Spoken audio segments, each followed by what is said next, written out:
Hi guys, welcome back to another video. So we are finally in race week. This Saturday, I'll be doing my first HYROX of the season in Birmingham. So that means we are officially in TAPER week. And in this video, I'm going to be showing you what my training looks like the week of a race. I'm going to give you a few tips in terms of recovery and nutrition that you can apply to your own TAPER week. And I'm going to be showing you what I'm doing differently the week of a race compared to any other training week. So today's Monday and I've just done my first session of the week. Today was a strength and power based session, and it was a full body session rather than what I would normally do, splitting it between upper body and lower body. This just reduces the amount of volume that I accumulate per body part, therefore reducing the amount of fatigue caused. So started the session with some dumbbell weighted jump squats and some single leg push-offs, then moved on to some alternating incline dumbbell bench press, supersetted with some banded face pull aparts, finally finishing with some pollock and lat raises and some neutral grip spider curls.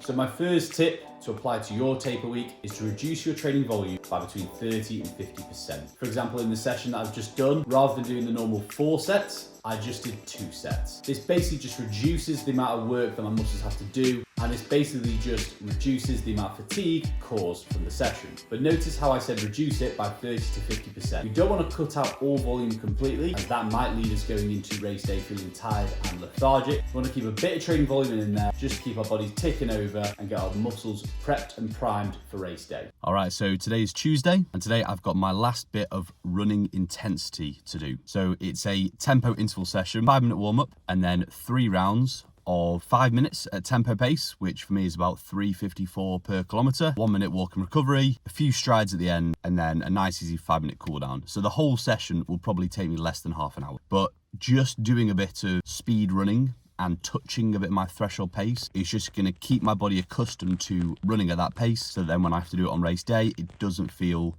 too different. I almost feel ready to go. So that's the intention of doing something there. Obviously it's Tuesday and I'm racing on Saturday, so about 4 days away from the race, meaning I'll have plenty of time to recover. But this session, as it's only 3 rounds where I'm used to doing, north of 8 or 9, isn't going to cause too much fatigue. So I should be good to go on race day.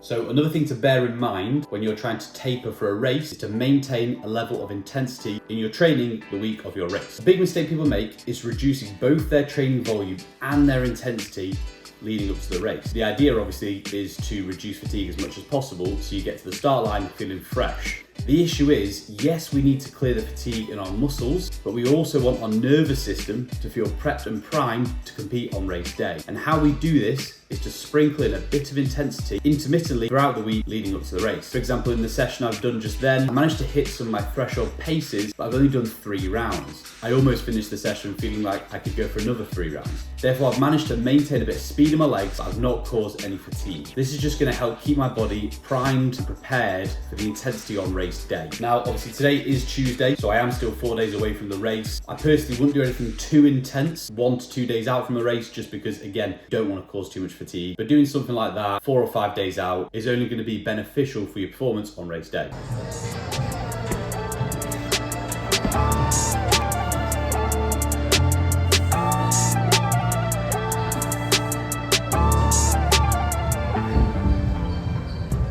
All right, movement prep done. Now time to get into it. Hang power cleans and banded rows to start.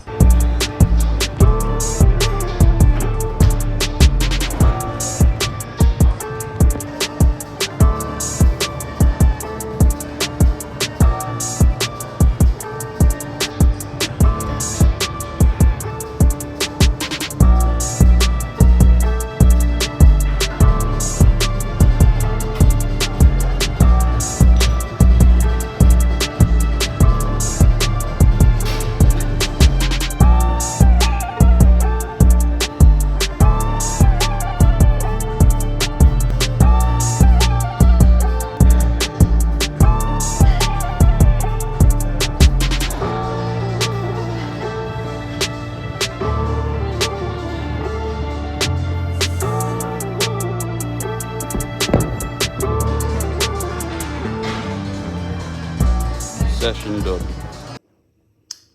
That's the highest I've ever got. So close. Boom.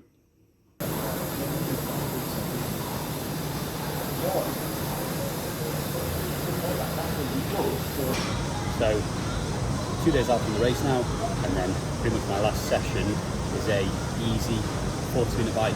So all zone 1, just for the purpose of active recovery, pushing out the legs, getting rid of any fatigue that's present, keep it nice and steady. So this will be it now until race day.